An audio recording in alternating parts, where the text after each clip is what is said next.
लोक कथा करमू और धर्मू। कथावाचक निधि सहगल। किसी समय करमू और धर्मू दो सगे भाई थे। करमू किसान था और धर्मू व्यापारी। एक बार जब धर्मू अपने घर से बाहर गया हुआ था, तब करमू ने एक धार्मिक सहभोज का आयोजन किया और उसमें धर्मू के परिवार वालों को नहीं बुलाया। जब धर्मू लौटकर आया तो उसे ये सब विदित हुआ। उसने अपनी गृहिणी से कहा कि वह भी अपने घर में एक धार्मिक उत्सव का आयोजन करेगा, इसलिए वे देर रात तक तैयारी करते हुए भात और तरकारी पका रहे थे। तब करम गोसाई नीचे ये देखने आए कि धर्मू उनके सम्मान में क्या व्यवस्था कर रहा है, और वह उसके घर के पिछवाड़े से ये सब देखने लगे। ठीक उसी समय धर्मू पकाया हुए भात से मांड पसाकर और उसे झरोके से बाहर की तरफ फेंकने लगा, जो कि करम गोसाई के ऊपर जा गिरा और गरम मांड से वे झुलस गए, और इस कारण झुलसने से हुए घाव पर मक्खी एवं कीड़े तंग करने लगे, और व्याकुल होकर करम गोसाई ने गंगा नदी के बीच धारा में जाकर जल समाधि ले ली। इस प्रकार करम गोसाई को अप्रसन्न करने के कारण व्यवसाय विफल हो गया और धर्मू निर्धनता में डूब गया, और यहाँ तक कि उसके पास खाने के लिए भी कुछ नहीं रह गया, और उसने अपने भाई करमू से मदद मांगी। जब धान रोपण के समय आया, तब सभी श्रमिकों के साथ धर्मू भी हल जोतता, गड्ढे खोदता, दरारों की मरम्मत करता। करमू ने उससे कहा कि स्वयं काम न किया करे, केवल दूसरे श्रमिकों के कार्य का निरीक्षण किया करे।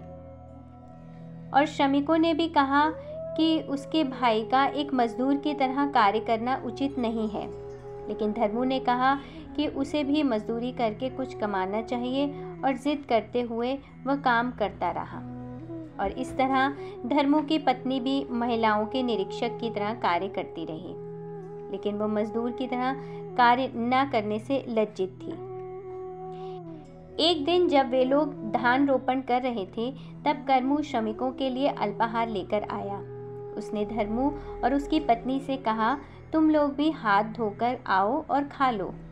लेकिन उन्होंने कहा कि श्रमिकों को मजदूरी पर लाया गया है, इसलिए वह पहले खा लें, और हम लोग तो परिवार के लोग हैं, हम बाद में खा लेंगे। इस प्रकार मजदूरों ने पहले खाया और वे सब भात खा गए, और धर्मू और उसकी पत्नी के लिए वहाँ कुछ भी नहीं बचा। जब दोपहर में माध्याह्न भोजन लाया गया तो वही घटना हुई, और पुनः धर्मू उसकी पत्नी दोनों को कुछ भी नहीं मिला, किंतु वे आशा करते थे कि उनके लिए भोजन बनाया जाएगा, और जब तक मजदूरी का भुगतान किया जाने लगा, तब तक वे भूखे ही कार्य करते रहे। सांझ को जब मजदूरी में पैसे के बदले धान दिया जाने लगा, तो सबसे पहले धर्मू का नाम पुकारा गया, लेकिन धर्मू अपने भाई को बोला, मजदूरों को पहले दे दो, और ऐसा करने में पूरा धान एकदम समाप्त हो गया, और धर्मू और उसकी पत्नी के लिए कुछ भी नहीं बचा। इसलिए वे दोनों बड़े ही व्यथित होकर अपने घर गए। उनके बच्चे खाने के लिए रोने चिल्लाने लगे, परंतु उनके पास बच्चों को देने हेतु कुछ भी नहीं था। रात में धर्मू की पत्नी ने कहा कि उन लोगों ने वादा किया था कि कार्य के देखभाल के बदले में हमें कुछ देंगे। हमने मेहनत से कार्य भी किया, और इसके बावजूद हमें कुछ नहीं मिला। हम लोग उनके लिए अब और कार्य नहीं करेंगे। चलो, हमने जो भी कार्य किया है उसे नष्ट कर दें। तुमने जिस मेंढ की मरम्मत की है उसे काट देना, और मैंने जो बीज का रोपण किया है मैं उसे उखाड़ दूंगी। इस प्रकार वे दोनों अपने द्वारा किए गए कार्य का अंत करने के लिए रात में खेत पर गए। लेकिन जब भी धर्मू अपना कुदाल आगे बढ़ाता तो एक आवाज़ आती, ठहरो ठहरो।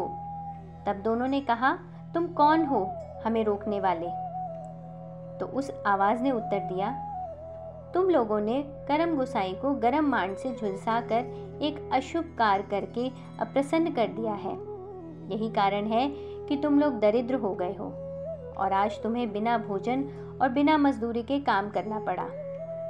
करम गोसाई गंगा नदी में समाधिस्थ हो गए हैं। तुम्हें जाकर उनको प्रसन्न करना चाहिए। तब उन्होंने पूछा कि हम कैसे उनको प्रसन्न करें। तब आवाज़ आई, एक तश्तरी में कुटाई किया हुआ हल्दी लो, नया वस्त्र खरीद कर हल्दी से रंग लो और साथ में तेल ले लो और इन सभी चीज़ों को लेकर गंगा नदी में जाओ और करम गोसाई को आवाहन करो।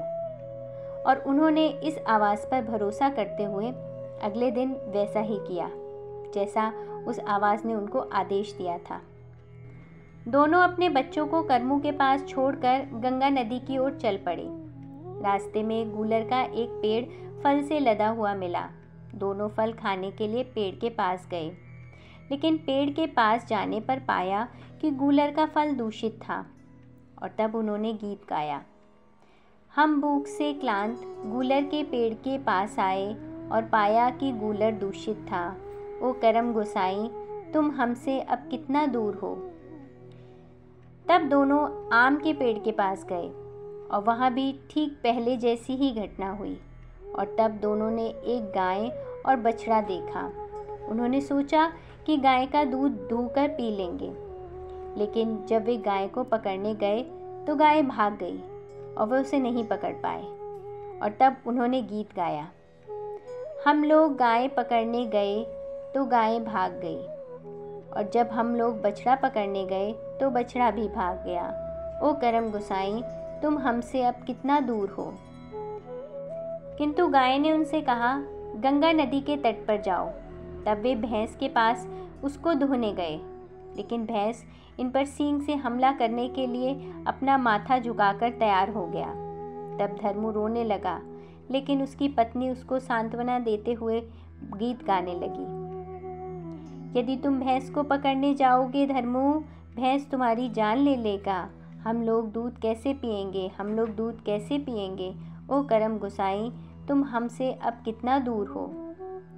और भैंस ने उनसे कहा, गंगा नदी के तट पर जाओ। तब वे घोड़े के पास गए। उन्होंने सोचा कि वे घोड़ा पकड़ के और उस पर बैठकर घुड़सवारी करते हुए गंगा नदी तक चले जाएंगे, लेकिन हिनहिनाते हुए घोड़े ने उन्हें दुलत्ती से झाड़ा। और तब उन्होंने गीत गाया। धर्मू घोड़ा पकड़ने का उपाय किया, लेकिन घोड़ा दुलत्ती झाड़ के भाग गया। अब हम लोग गंगा नदी तक कैसे पहुँचेंगे। ओ करम गोसाई, तुम हमसे अब और कितना दूर हो। और घोड़े ने उनसे कहा, गंगा नदी के तट पर जाओ। तब उन्होंने एक हाथी को देखा, परंतु वे हाथी तक नहीं पहुंच पाए। इसलिए उन्होंने निर्णय किया कि वे सीधे नदी की ओर जाएंगे। रास्ते में एक बरगद के पेड़ के नीचे रुपयों से भरा हुआ एक बड़ा मटका देखा, लेकिन अब तक वे इतने निराश हो गए थे कि उन्होंने उसे छूने की कोशिश भी नहीं की। तब उनको रास्ते में एक औरत मिली।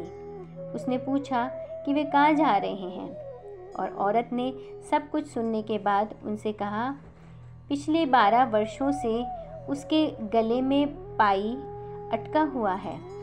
करम गोसाई से पूछना कि मुझे इससे कैसे छुटकारा मिलेगा। और उन्होंने उसे वचन दिया कि वे अवश्य ही पूछेंगे। उसी रास्ते में उन्हें एक और स्त्री मिली, जिसके माथे पर छप्पर का छाजन करने वाला घास का एक गट्ठर फंसा हुआ था। उसने भी इनसे वादा लिया कि करम गोसाई के मिलने पर ये पूछेंगे कि इससे मुक्ति कैसे होगी। तब उनको एक औरत और मिली, जिसके दोनों पैर आग से जल रहे थे। दूसरी मिली, जिसके पीठ में एक बैठने वाला तिपाई फंसा हुआ था। उन्होंने सभी से वादा किया कि करम गोसाई के मिलने पर मैं सबके बारे में पूछकर तुम्हें ज़रूर बताऊंगा। इस प्रकार अंततोगत्वा वे दोनों गंगा नदी के किनारे पहुँचे और तट पर खड़े होकर करम गोसाई का आवाहन करने लगे। और जब करम गोसाई आए तो उन्होंने उनको पकड़ लिया और उन्होंने कहा, छी छी, किस नीच जाति का व्यक्ति मुझे छू रहा है। तब धर्मू बोला, हम लोग नीच जाति के नहीं हैं। और धर्मू ने उनको स्नान कराया और उन पर तेल और हल्दी का लेप किया और अपने साथ जो नया वस्त्र लाया था उस वस्त्र से उनके शरीर को ढक दिया। इस प्रकार उनको घर वापस चलने के लिए मनाया और वे सभी लौट पड़े। धर्मू ने उनसे उन औरतों के बारे में पूछा जिनसे उसकी भेंट हुई थी। करम गोसाई ने कहा, उस औरत के पीठ में तिपाई इसलिए फंसा हुआ है कि उसने अपने घर आने वाले किसी आगंतुक को बैठने के लिए कुछ भी नहीं दिया।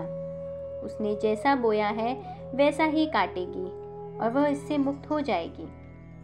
औरत जिसके दोनों पैर आग में जल रहे हैं, उसने अपने पैर से आग जलाने के लिए ईंधन को पैर से धकेल कर आग में डाला था। यदि वह भविष्य में ऐसा नहीं करेगी तो वह इससे मुक्त हो जाएगी। औरत जिसका माथा छाजन वाले घास के गट्ठर में फंसा हुआ था, उसने अपने साथी के बाल में तिनके को समाते हुए देखा था, लेकिन उसके बारे में उसको कुछ नहीं बताया था। उसे वैसे ही रहने दो, वह भी भविष्य में मुक्त हो जाएगी। औरत जिसके गले में पाई अटका हुआ था, वो इसलिए कि जब भी उनके पड़ोसी उनसे नपना मांगते तो वह उनको नपना देने पर इनकार कर देती। उसे वैसे ही रहने दो, वह भी भविष्य में इससे मुक्त हो जाएगी। और करम गोसाई ने पूछा कि क्या कभी उन दोनों ने एक हाथी, एक घोड़ा, एक भैंस, एक गाय, ढेर पैसा, आम और गूलर का फल देखा था? तब धर्मू ने कहा, हाँ, लेकिन वे लोग जानवरों को पकड़ने में सफल नहीं हो सके और फल दूषित थे, इसलिए वे खा नहीं सके। करम गोसाई ने उन्हें आशीर्वाद दिया कि उनके घर वापसी पर ये सब कुछ उनके पास होगा, और वैसा ही हुआ। वे हाथी पर बैठकर वापस अपने घर बहुत संपत्ति लेकर आए। वापसी के रास्ते में उनको वही 4 औरतें मिली और धर्मू ने उनको बताया कि कैसे उनको अपनी समस्याओं से छुटकारा मिलेगा। धर्मू का गांव वालों ने बहुत स्वागत किया और धर्मू ने एक वृहद प्रीति भोज का आयोजन किया। सभी गांव वालों को छांटने के लिए धान दिया, लेकिन धान उबालने के बाद आसमान मेघाच्छन्न हो गया और वे धान नहीं सुखा सके। इसलिए उन्होंने सूर्य भगवान से प्रार्थना की कि वे एक बार धूप दिखा दें और वे धान को सुखा दें। तब से एक दिन निश्चित किया गया है जब वे हांडियाँ बनाते हैं और करम गोसाई की पूजा करते हैं। पूरी रात नाचते हैं, हांडियाँ पीते और आमोद प्रमोद करते हैं। लोक कथा करमू और धर्मू। कथावाचक निधि सहगल।